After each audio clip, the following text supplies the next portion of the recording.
Hello, my name is Mark Monlux, and you're watching another episode of Epic Sketch Time. Today is July 1st, 2019. And if you'd like to find out all the information of people attending, you'll find links in the doobly-doo before. With me right now is Ian.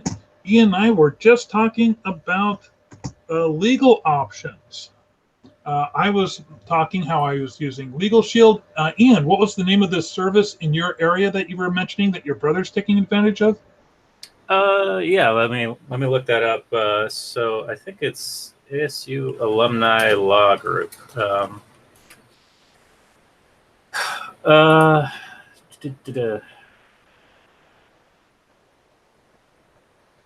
Yeah, so it's just asulawgroup.org.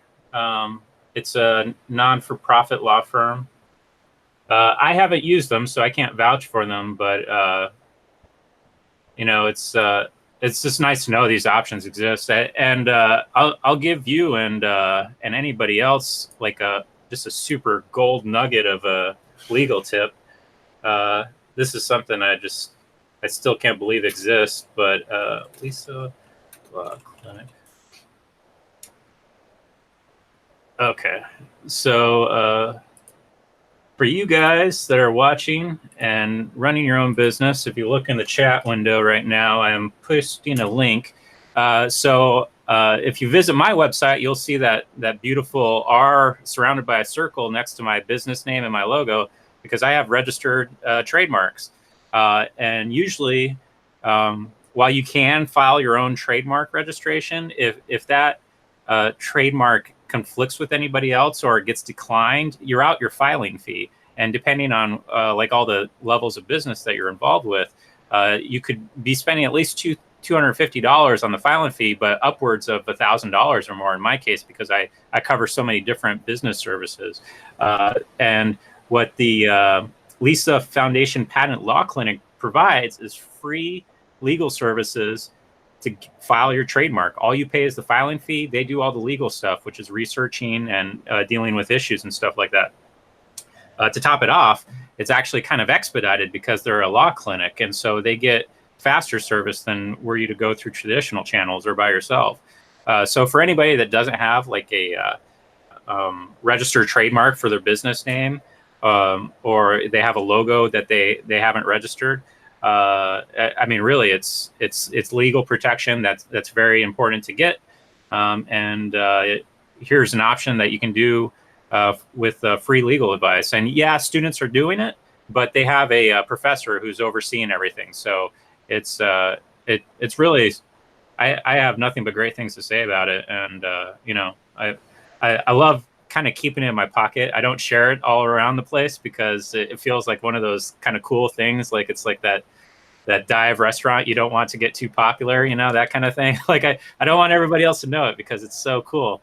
But if you guys are watching, I'm happy to share that with you. So do you have any trademarks, Mark? Or No, I have actually been keeping away from. Well, actually, I do have one trademark, and it is the phrase "home of the creative mind." Okay. But I haven't filed for trademark on it, but I have used it consistently for the last 30 years. Okay, so you just have a TM next to it. You don't have a I don't have an arm. I have a TM. Yeah. And my case would be, if you file for a trademark, you could possibly get turned down. But if you're in a dispute with another person over trademark, even if they filed before you filed, if you can show a history that your trademark has been in use for a longer period of time, mm-hmm. then you will win out. Now, at one point, there was another graphic artist in California that was using or trying to trademark "home of the creative mind." Really? And I called them up and say, "Hey, that's my line. I'm not going to, stress out about it, but I just want to let you know that I've been using it." Yeah. And I wasn't telling him not to use it because I know the numbers in this business. And the numbers in this business are not good. Most people fail. So I knew that after 5 years, he wasn't going to probably be a graphic artist anymore. Huh. And sure enough, he's not, he hasn't been in the playing field of graphic designers for at least 15 years. So I just saved myself a whole lot of grief just waiting him out. Yeah. Yeah. I mean, I hope that doesn't happen to me. I think I'm in year 3 right now, but I'm already feeling like, the pinch of things I could do better and stuff for my business. In my case, so my company name is, oh, go ahead. But filing for copyright, whenever I do something that's a full rights buyout, if it's something like a logo and it's a full rights buyout, I do all the copyright filing. For your client? Yeah, because I'm selling him full rights, but they're not, by saying full rights, that still means I have the right to show and a right to think. But if I leave it up to them to file for copyright, right, yeah, odds are they're not going to file for copyright. They'll drop it. But if I file for copyright, I know I'm protecting not only the client, but I'm also protecting the brand that I've helped create for that client. Yeah. So, but say if a client hires me not for full rights, but work for hire, which a lot of corporations do. Yeah. Then I don't bother. I mean, if I'm doing work for hire, then you're basically an employee. I'm basically an employee. It's up to them to file for the copyright and the trademark. And there have been plenty of situations where that's been the situation. You have to look carefully in your contracts that you're signing, because we were talking about SALs, or statement of work, and whether or not your statement of work is actually covering the licensing part or just what you're doing during the time span that you're working for the client. I'm doing all these motions with my hands here to look interesting. Yeah. I mean, the legal side of things, like, just being an artist is so frustrating because of legal stuff. And the Graphic Artists Guild just posted today that there was a appeals court decision against somebody in Texas who he lost trying to get after University of Houston or something, because they basically took his work and they stripped out his credentials and everything, and they claimed it as their own. And I guess government entities are immune from that for some reason.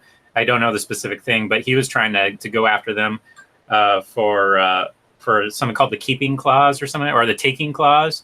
Like the government can't take your property without paying you, an appropriate amount for that. I think that's in the Constitution. But in this case, the appeals court said this doesn't apply in that case.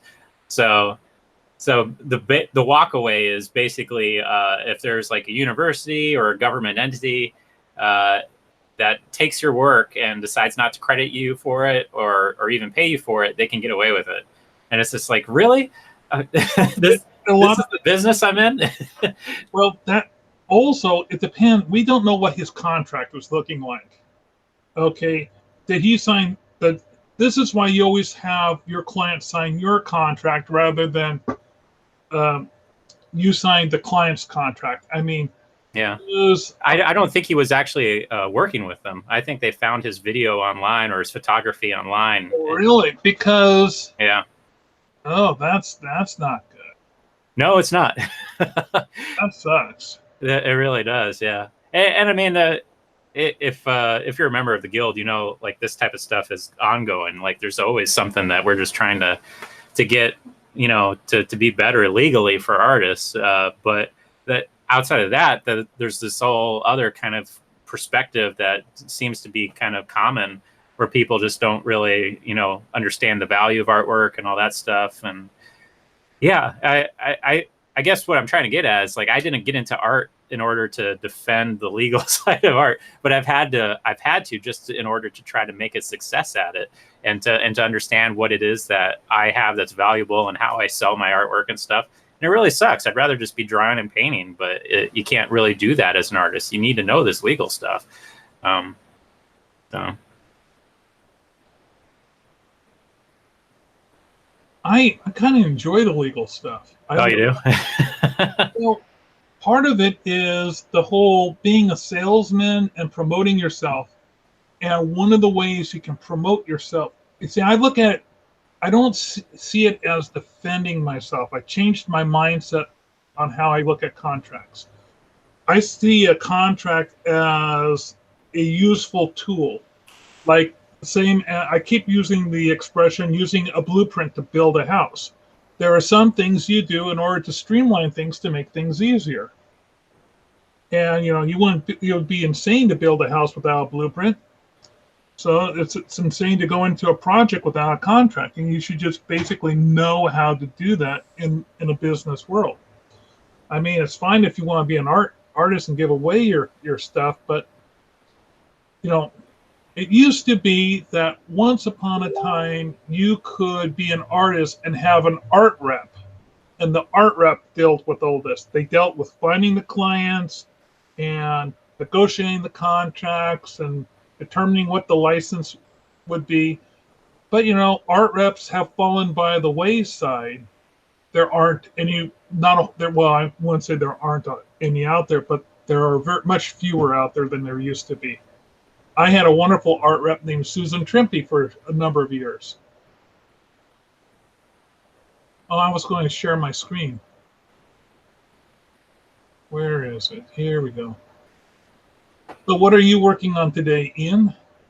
Oh, so I've had this thing that I've been trying to build as I guess it's like a backsplash or a banner for social media sites. Like they have the profile picture, and then they have like this bigger, larger picture behind them, and I guess that's the banner or something. So I keep on putting this off, and by now I kind of want to go back into some of the work I've done and clean it up. That's why I changed this to draft layer, because I mean maybe I'm just nitpicking at this point. But anyway, that's what I'm working on. What do you got?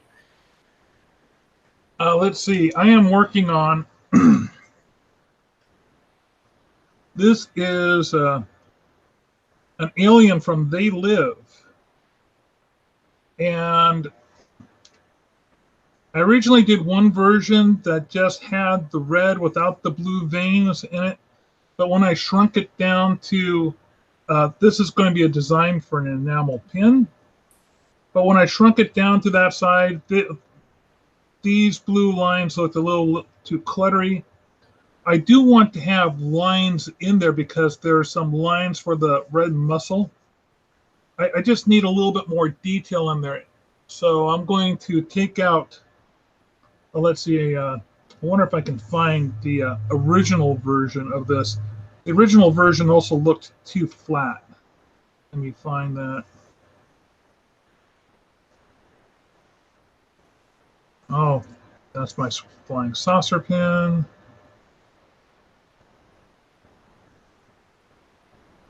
I can't seem to find it.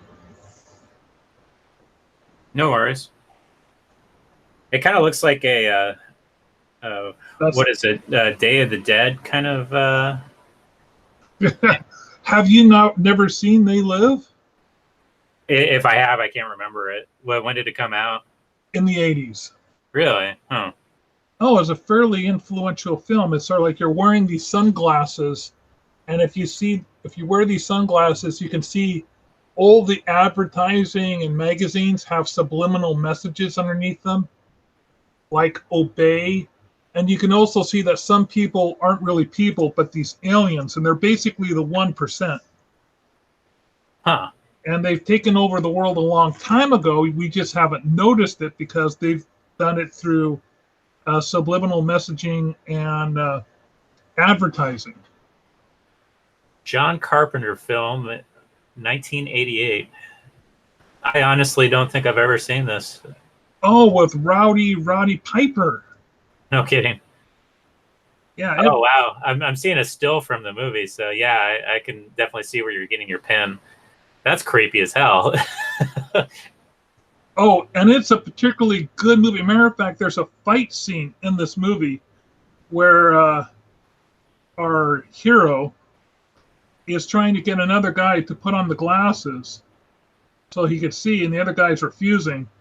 So they get into this long, drawn-out fight sequence using some wrestling moves because, WrestleMania was very popular back then. Sure.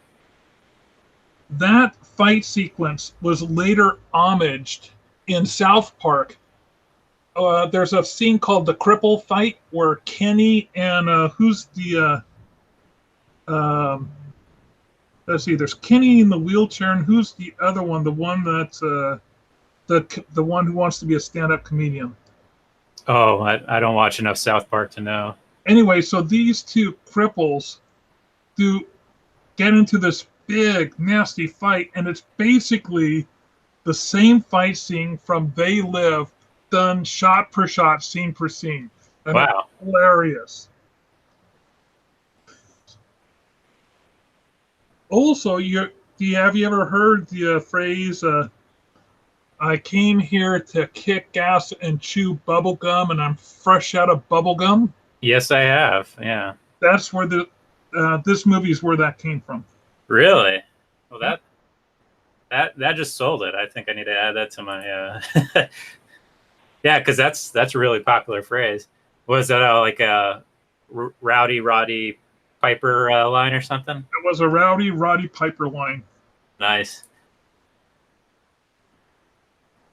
And unfortunately, Rowdy Roddy Piper's only other fairly well-known movie was not quite as good as They Live.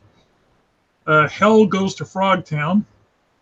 Yes. Never heard of that. Oh, dude, it's B-movie.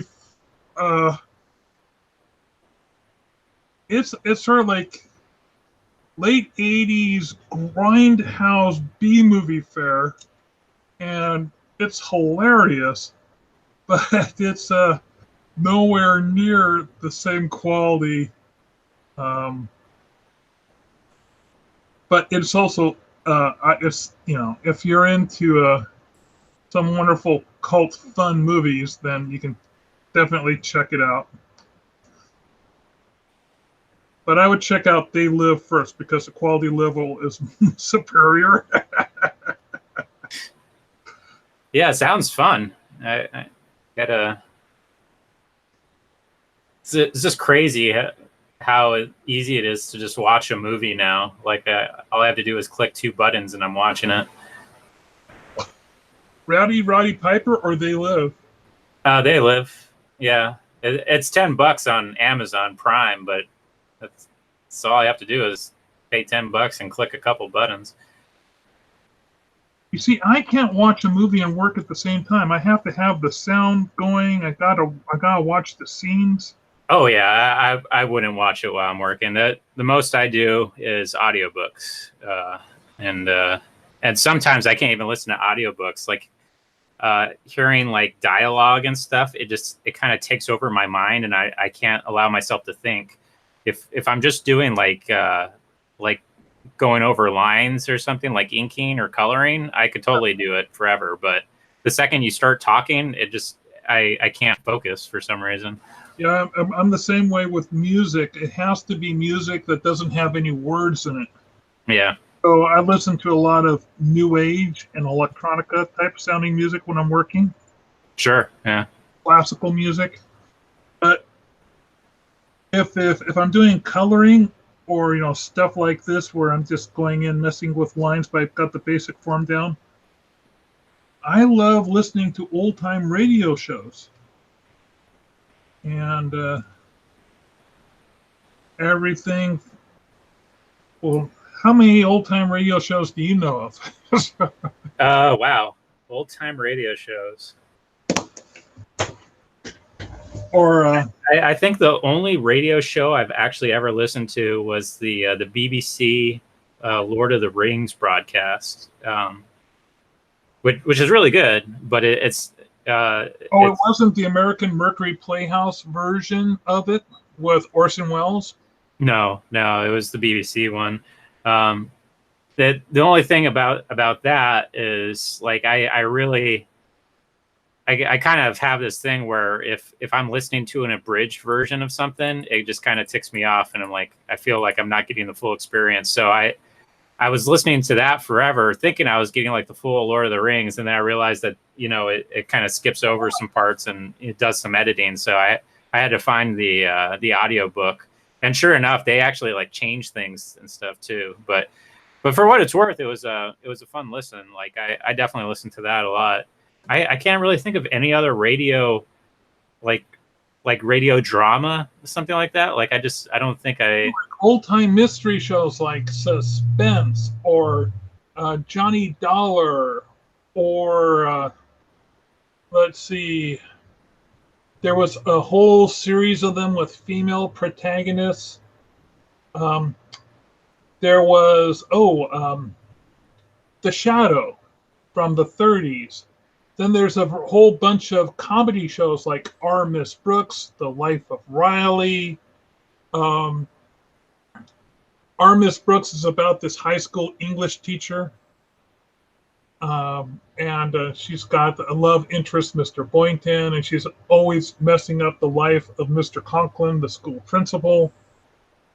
Then there are, let's see, then there's all the horror shows. Oh, the sci-fi shows like X Minus One, or the Ray Bradbury Theater. What was another good science fiction film one?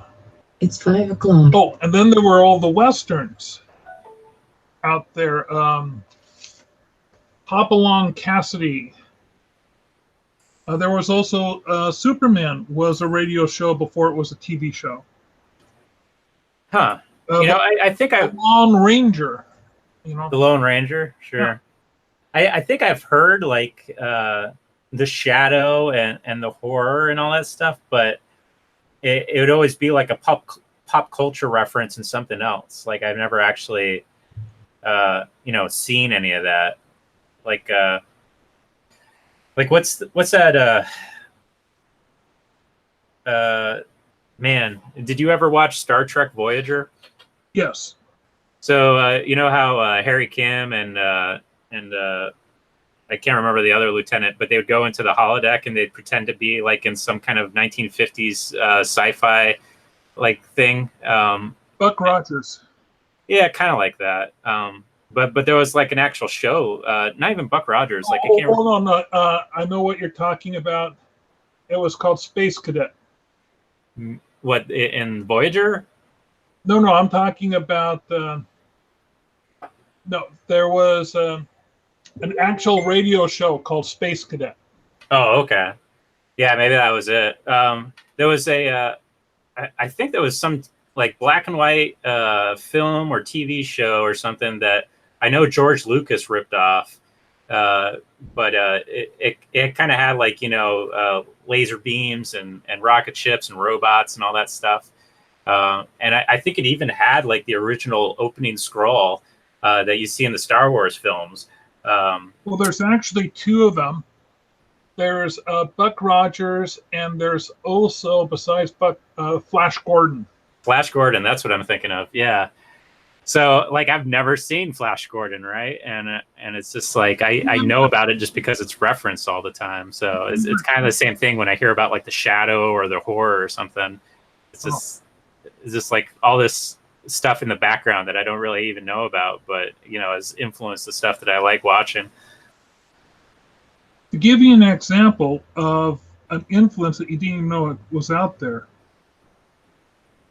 one of the radio shows I was talking about is, hang on a moment, I've got some text coming in.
Oh, there was a. So I've created this cabal of artists, and You've created a cabal of artists. Okay. yeah, I've created a. I'm actually calling it a cabal. How's that? It sounds like you're preparing for world takeover or something. And in this, or even better, like you're starting a band, like Mark Monlux and the Cabal. I'd totally buy tickets. Holy crap! actually, I'm calling it the Weird Cabal because they're done for Weird Elephant, which is a midnight movie showing that happens in Tacoma of these various types of cult films. And I did, let me show you the one I did last, that showed off on last Saturday.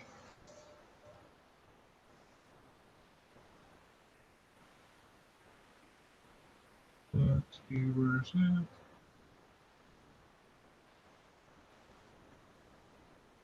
So here's the print I did for Tetsuo Iron Man. Yeah, I love this one, man. This turned out so great.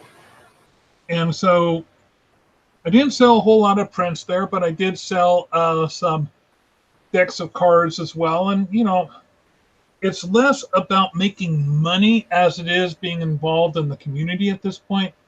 Plus, it was the first time that they ever had an artist selling prints for the Weird Elephant series.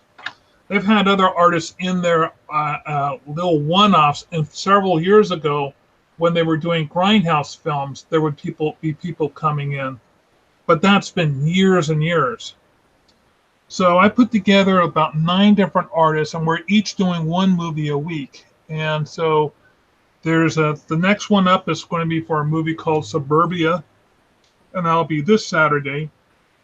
Then James Stowe, he's going to be doing a piece of artwork for the movie The Hunger.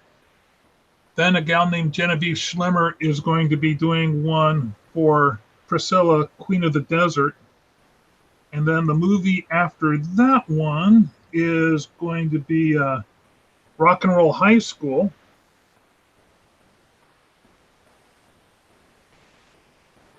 So is this different from the other thing where you're making posters and stuff for like the horror show? The horror show one is at a different theater. Oh, okay. And it's called Friday Night Frights. Yeah, okay, that's what I'm familiar with. The problem with Friday Night Frights is that they only do one movie a month. And so with 7 artists in that particular group, you're lucky if you get to do 1 or 2 prints a year. All right. Doing stuff. I mean, you get a larger crowd. I mean, the crowd's going to be between 60 to 100 people, so you can sell a larger amount of prints. However, the advantage to doing the Weird Elephant is that there's a new movie every week, and they're not just horror movies, because not everybody's interested in doing a movie for horror. Well, that's cool. So you just started this then? Yep. Yeah. How do you go about setting up something like this? Because this sounds awesome, right? But like, what I'm struggling with is like, how do these kind of awesome things start off in the first place? Usually, I'm caught on the other side of it, where it's just like, oh man, I wish I was in on that. Like, do you just like, shake hands with a lot of people going to the movies, and it just kind of started up in a conversation or something, or what was the impetus? Well, the first time I did it for Friday Night Frights, it was another artist told me that they had been doing prints. And I said, please introduce me to the organizer. I would love to do a print and get in on some of that sweet action. And so he did, and that's how I got in.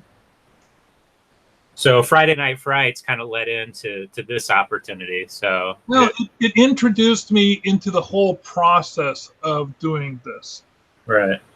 But as far as doing this, what I did was I'm part of Claw, another group that I started up, and I said, hey, I'm going to approach these guys, and I'm going to say,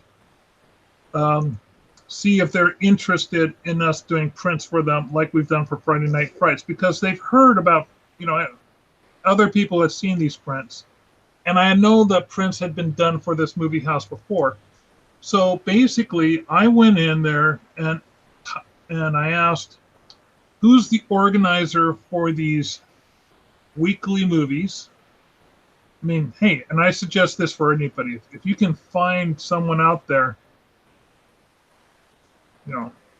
definitely just reach out and say, hey, are you putting together these movies?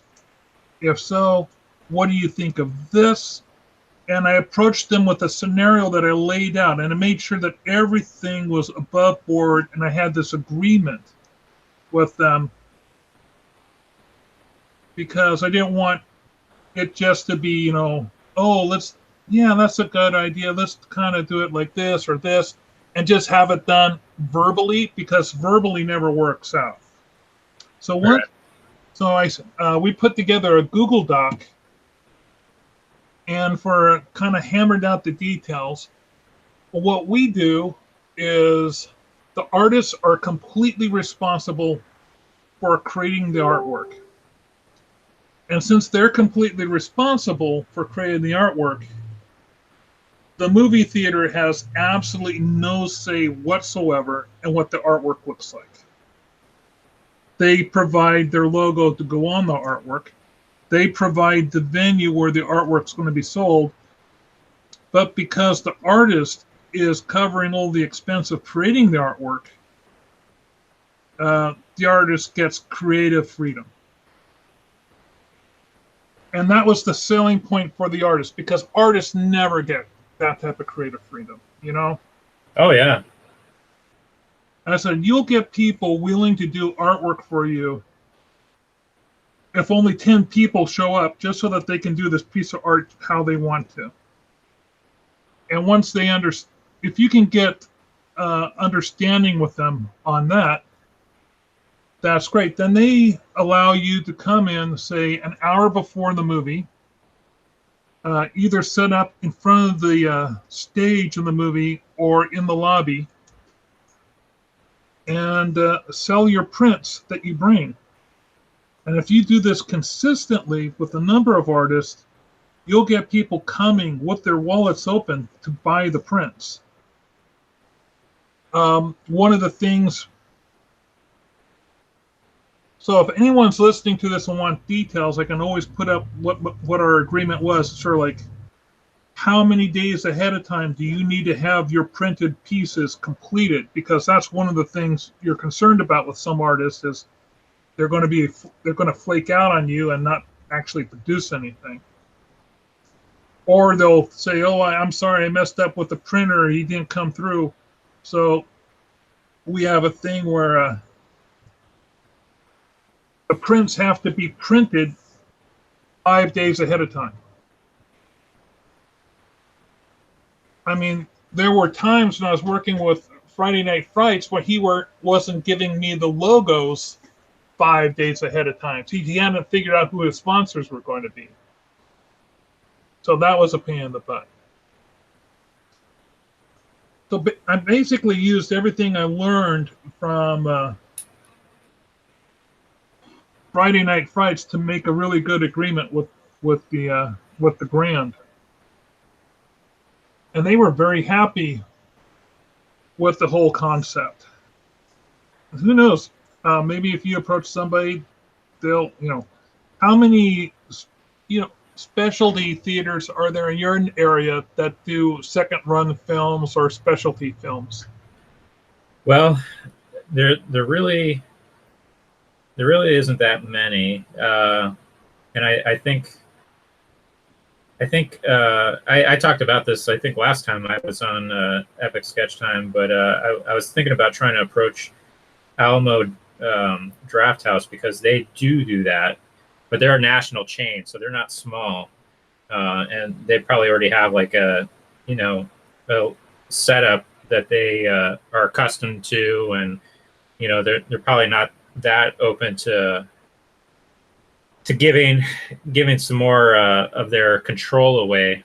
But that being said, it doesn't mean you shouldn't ask. It never hurts to ask, and the worst they can tell you is no. So I'm going to. I should have done it already, and I just kind of got swept up in my own little problems from this past month. But it's just one of those things that if you have an idea, you just kind of start asking around, and who knows what will happen. There's AMC over here, and there's Harkins, and Harkins is actually a privately owned but national theater chain, and Dan Harkins is kind of like this Arizona. Well, I think he still lives in Arizona, but he comes. The Harkins family is an Arizona family, so there might be just some opportunity just because I'm local, and I can kind of reach out to them. I know that they've done. I don't know if you've ever seen it, but like you buy a T-shirt at the beginning of the year. And as long as you wear that T-shirt whenever you get to go see a movie, you get like a free popcorn. So they have like art that's done for those T-shirts every year. And the same with like a cup. Like they have like a big, large soda cup that you can fill up for 25 cents whenever you want. You just have to buy the cup at the beginning of the year. So they've actually done some impressive artwork on that stuff, and I'm sure they have like some kind of talent pipeline that they go through, and it wouldn't hurt just to say, hey, I'd like to throw my hat into the ring. What do I do to get in on this? So I did contact a friend of mine who works over at that first theater that you're talking about, and he did confirm that yes, they do create they work with a variety of artists doing stuff specifically for their brand. So you'll just have to approach them like you would any other particular client. Yeah. You'll just have to, just like you would have, if you want to work for Warner Brothers, you have to contact Warner Brothers headquarters and say, okay, who's your art director? I need to talk to them. How often do you reach out to big clients like a Warner Brothers or like a national kind of thing? I mean, is that typical for you, or do you stay away from that stuff? Oh no, matter of fact, I prefer working with conglomerates than smaller businesses. I have no hesitancy at all about reaching out to them. So the whole work for hire situation, you're pretty content with that? If you charge enough for work for hire, it takes the sting out. Yeah. I find that if someone if they can cover at least $200 an hour for me, which is what I basically charge anymore, because nearly all the work I do is either, I used to try to figure out what would be the best licensing deal for a client, and then I realized, oh my God, I'm negotiating for the client with myself. That's counterintuitive to how business really works. I should just be negotiating for myself. If I was negotiating for myself, I'd ask for the top price. So I'll just ask for the full rights buyout that I'm comfortable with. Once I started doing that, I started making money.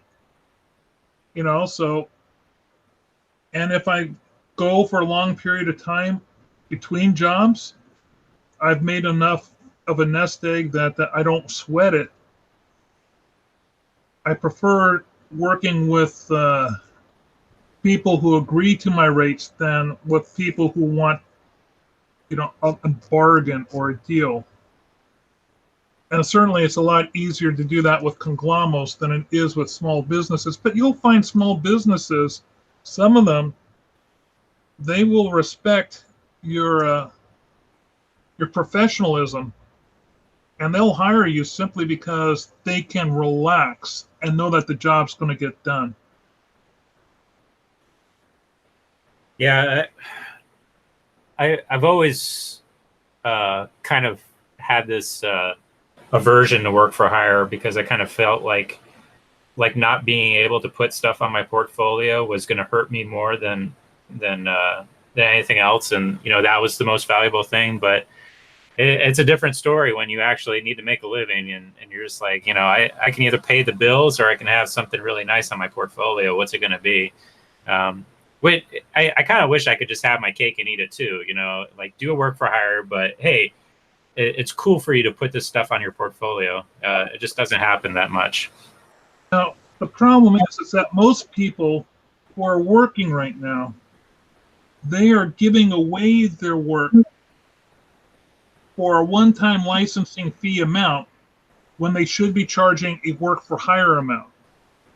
Yeah. And that's what the main problem is. Yeah, and I think that's probably the most important thing to take away. I mean, I don't think work for hire is ever going to go away. But that being said, you might as well understand that if you understand the value of what you're selling to these companies who are requiring work for hire, like you said, it takes the sting out of it. And you actually end up probably happier in most situations if you did charge the correct amount. We got a new person online. Yeah, hi. Hi. I just got on. Well, please introduce yourself. I'm Ted. I see Mark. Who else is on? Oh, Ian from... Hi, Ian. Hello. Ian, this is Ted Baker. He's a member of the Graphic Artists Guild. And are you in Seattle still, Ted? I am. I am in Seattle. I just caught the tail end of your talking about work for hire fee and one-time licensing fee and yeah, all good stuff, I guess. So yeah. What do you do regularly, Theodore? Or are you just Oh, Theodore. Oh yeah, that's I'm sorry, I've known Ted for years. So to hear him called Theodore just makes me or do you prefer Ted? Ted's fine. Sorry, Yeah. I got somebody at the door or something. I don't usually do work. I try to avoid work for hire. Okay. But you know, I've been put in that position in the past where I'm working for somebody like, I don't know what you call them, McCuen or Big Fish, or they're gone now, but they're all the same. Oh, we're talking an agency that farms you out, right? Right. That. Yeah. They pay you as a W-2 employee, though. You're not really a W-2 employee. They're skirting the spirit of the law, I think. But I realize it's never going away now. Yeah, and places like McCuen, they never hired me because I always had my fee was always $200 an hour. I went, oh my God, I can't hire you for that. They won't pay that. They won't, although they may charge their client that. You know, they're not going to compensate you that way, for sure. Yeah, so I don't know. That's the acid churner in the stomach part of the industry, I guess. So Ted, what are you working on? Oh, wait a minute. Ian, what are you working on? It looks like it's is it like a blueprint for your comic strip that you're working on, or what is that? No. So let me pan out. Is that do you do a comic strip too, Ian? I do, yeah.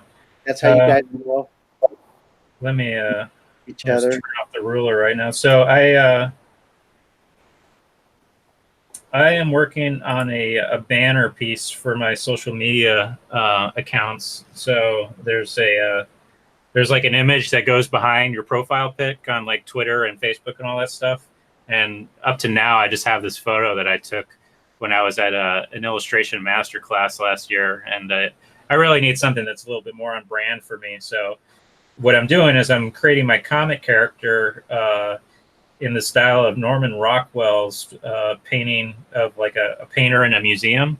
But all the paintings and stuff are the other work that I've done. So I'm just kind of picking through the portfolio site, trying to find some pieces to kind of replicate in my comic style. And I don't know. I shouldn't get too precious with this, but that's what I was doing when you asked. I was making sure the perspective lines in this specific painting were accurate. And it looks like they're actually going to be more accurate than the original painting was. so I should probably just punch it out and get over with it. Because I think I want to put maybe, I don't know, maybe 2 or 3 more images to fit in the background. And then I kind of have to do the museum, like flooring and all that stuff. But again, I don't want to take too much time on this. I just really need to get it done. It's a Facebook background though. Yeah, what do they call those? Is it like banner or something? Yeah. You know, on your profile. Let me see what let's see. Ian.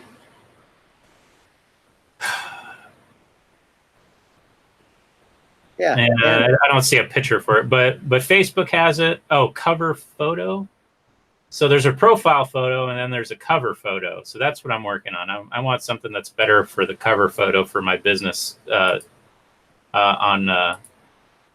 LinkedIn and also on Facebook and on Twitter. I don't think Instagram has one. I say that and I probably do. I gotta look. What about you guys? What are you working on, Ted? I haven't even thought of that. A banner for LinkedIn or those. I'm kind of slow right now. I'm in the middle of I'm in the middle of waiting for an ailing parent to come home tomorrow after a month and a half in recovery after a stroke. So I'm kind of. Are they better? Hopefully, or yeah, some. You know. Yeah. Well, it's a stroke. You can only expect so much. Right at 92, it's. Yeah. So she's scheduled to leave the nursing facility tomorrow and come home, and so she's been gone for about a month and a half, and so I haven't been doing much. Just kind of finished up a part of an identity program that's been going on for a while. So, and oh boy, I don't know if I can even. Any personal pet projects? Not much. Cutting a lot of trees down. So I've been taking advantage of not having to deal with caregivers and my mom for the last month, and going out to some property and taking care of work out there. Let's see if I can find those guys. There they are. So we're doing is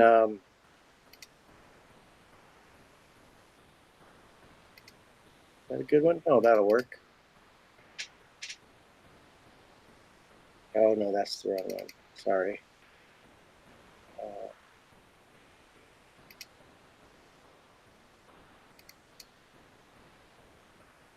This kind of thing. I don't know. Can you see this? It comes up.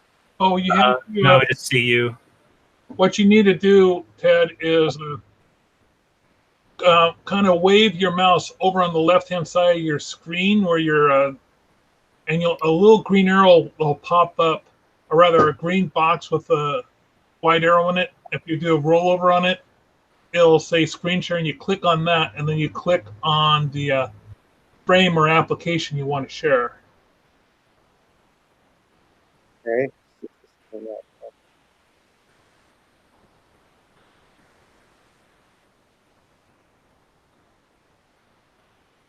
The green arrow.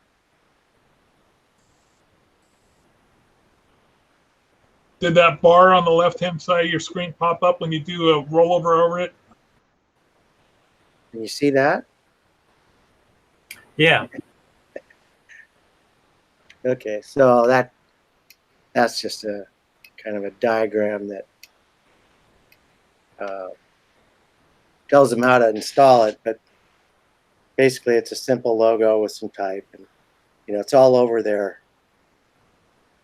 different vehicles. So they have vans and SUVs and stuff like that, and then there's it's an identity program.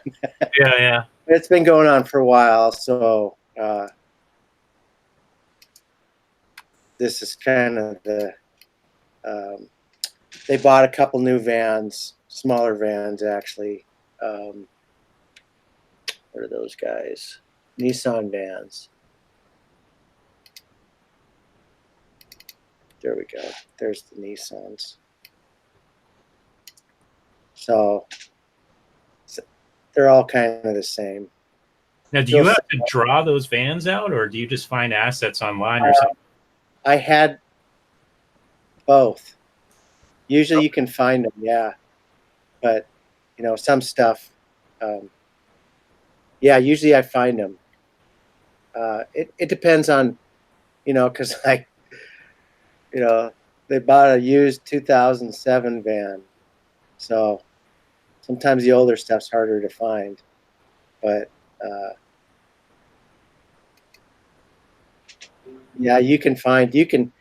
those guys that do all the vehicle wrap stuff, that demand.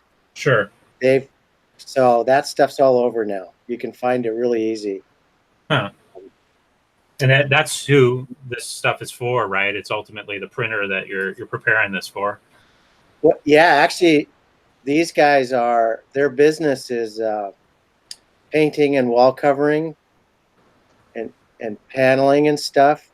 So they're familiar with installing vinyl graphics on stuff, and so they do their own vehicles, but stuff like building signage and stuff they didn't tackle that.